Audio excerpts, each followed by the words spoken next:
co-powered by Techno.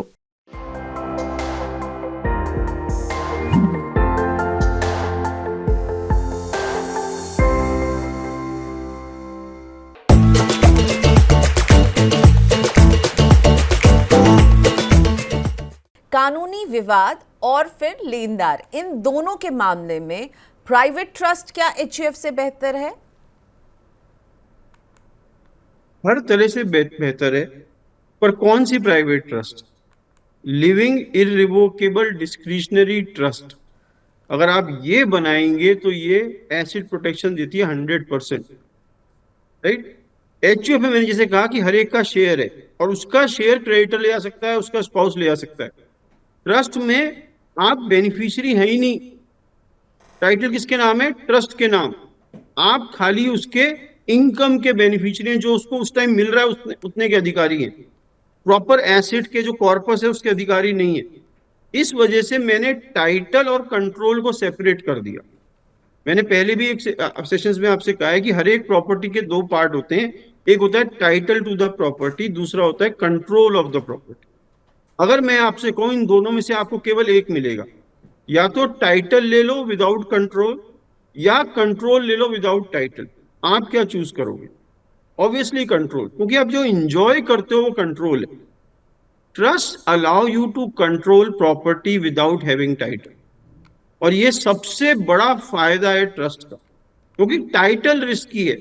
अगर कोई चीज मेरे नाम है तो आप मेरे रीजंस की वजह से ही मुझसे ले सकते हो कि भाई मैंने लोन लिया, मेरी वाइफ मेरे से एलिमनी मांग रही है, मेरे से कोई गलती हो गई, प्रोफेशनल गलती हो गई, उससे लीगल लायबिलिटी क्रिएट हो गई, ये सब तो आप मेरी गलती है ना। तो अगर ऐसी कोई रिस्क मेरे ऊपर आया तो मैं कहूंगा ये मेरी है ही नहीं चीज, ये किसकी है? ये ट्रस्ट की है। तो जब ट्रस्ट की है तो ट्रस्ट सारा पैसा बच जाएगा। आप मेरे से मेरी गलती से मेरा सामान ही तो ले सकते हो ना, किसी और का थोड़ी ले सकते हो। वहां पर वो किसी और का हो जाता है जिसका कंट्रोल आपके पास है और फ्यूचर में बेनिफिट आपके पास है, पर अभी आपके नाम नहीं है।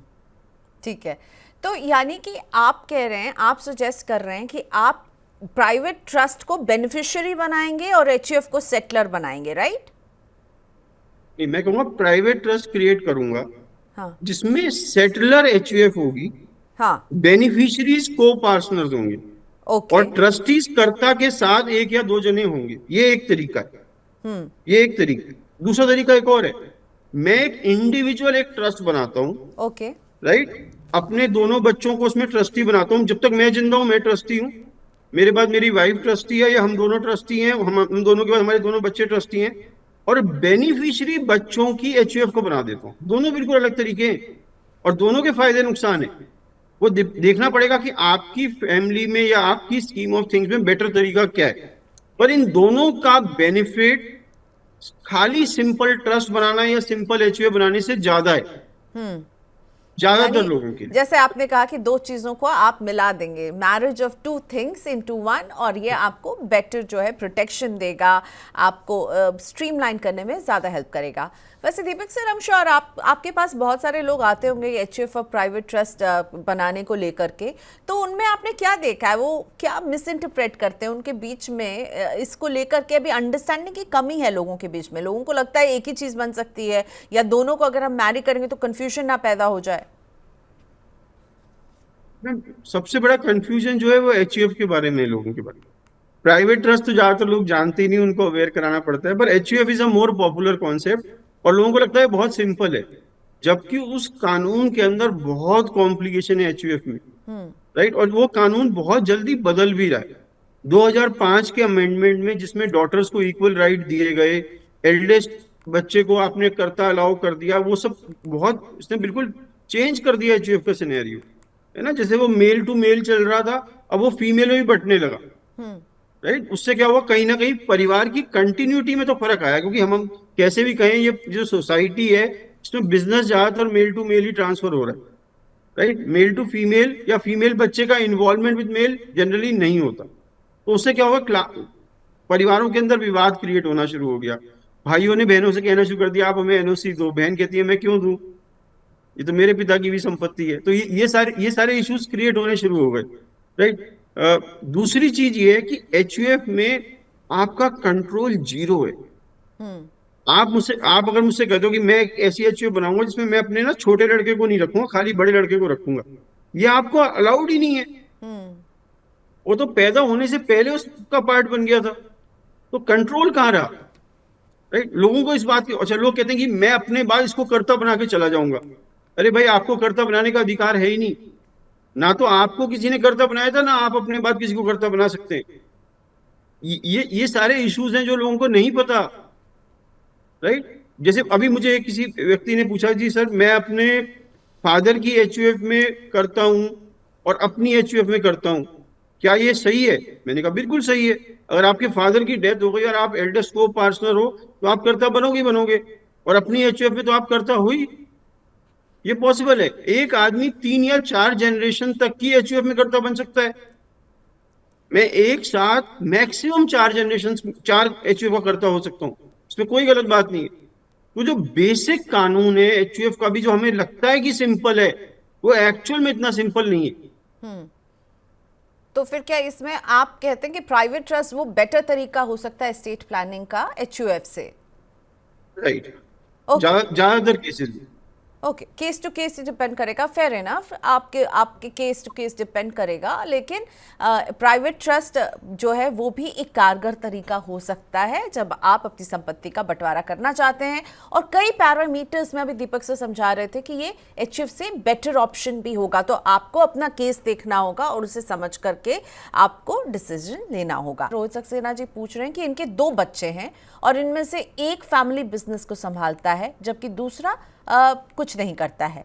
क्या कोई प्राइवेट ट्रस्ट मुझे ये सुनिश्चित करने में मदद कर सकता है कि ये बिजनेस उसी बच्चे को सौंपा जाए जो पूरी तरह से एक्टिवली इन्वॉल्व है, और जो बच्चा इन्वॉल्व नहीं है उसे वो फाइनेंशियली सपोर्ट तो देना चाहते हैं?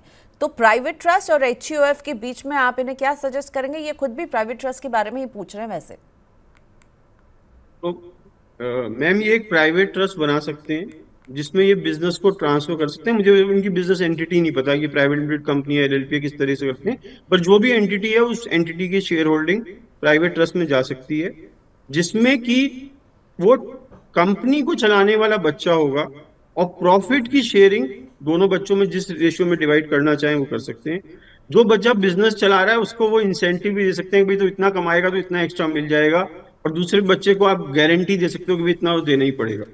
तो आपकी आपकी जो customisation of income distribution without ownership being transferred आप इसमें कर सकते हैं, जो आपका मोटिव है। तो आप चाहते हो ओनरशिप तो ट्रस्ट पे रहे, जो कंट्रोल है बिजनेस का वो बड़े बेटे पे रहे, और प्रॉफिट का डिवीजन दोनों में हो, ये ट्रस्ट इंश्योर कर सकता है और गारंटी कर सकता है कि ऐसे ही चलेगा ही। ओके, सो आपके लिए डेफिनेटली प्राइवेट ट्रस्ट एक अच्छा ऑप्शन है और आपको वही बनाना चाहिए।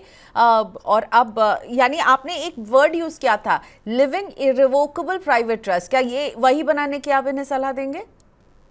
हाँ, living irrevocable but not discretionary specific trust, इनके केस में specific trust. Okay, Hiralal Meena ji का क्वेश्चन अब आपके लिए लेकर आते हैं सर। और हीरालाल जी पूछ रहे हैं, जिसके बारे में हमने काफ़ी लेंथ में डिस्कस भी किया, कि मेरे परिवार के सदस्यों पर कर्ज है और इन्हें डर है कि कर्ज देने वाले लोग भविष्य में परिवार की संपत्ति को पर कब्जा कर सकते हैं। तो अगर हम अपने एचयूएफ की संपत्ति को एक निजी ट्रस्ट में ट्रांसफ़र करते हैं तो क्या वो प्रोटेक्ट कर पाएंगे कानूनी दावों से? इस तरह जबरन उस पर कोई अगर हक जताए या वित्तीय विवादों से, बताइए मीना जी को क्या करना चाहिए सर? एक एग्जाम्पल है, हमने अभी से डिस्कस भी किया था। तो मीना जी, आपको ये ना 2 तरह से करना होगा, तो 2 तरीके से आप कर सकते हैं, और इसमें जो भी आपका परिवार एग्री करे। राइट, एक तो आप इस एचयूएफ को का पार्टीशन फैमिली मेंबर्स कर सकते हैं, और ये पार्टीशन इक्वल की जगह अनइक्वल हो सकता है अगर फैमिली मेंबर्स एग्री करें।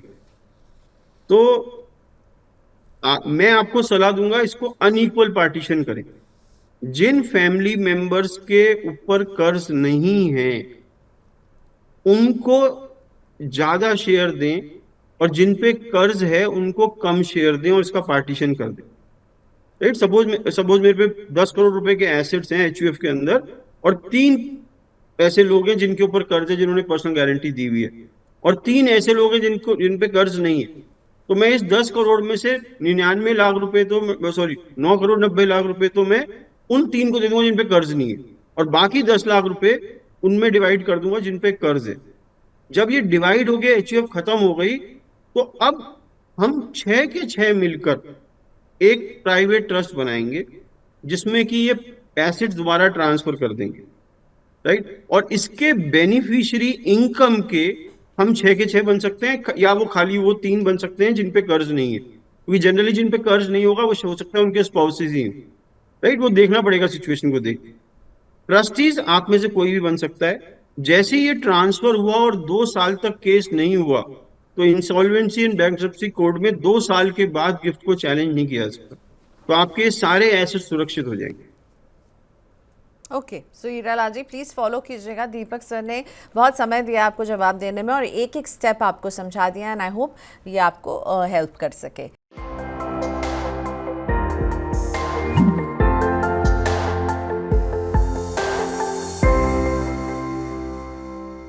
को पावर्ड बाय टेक्नो।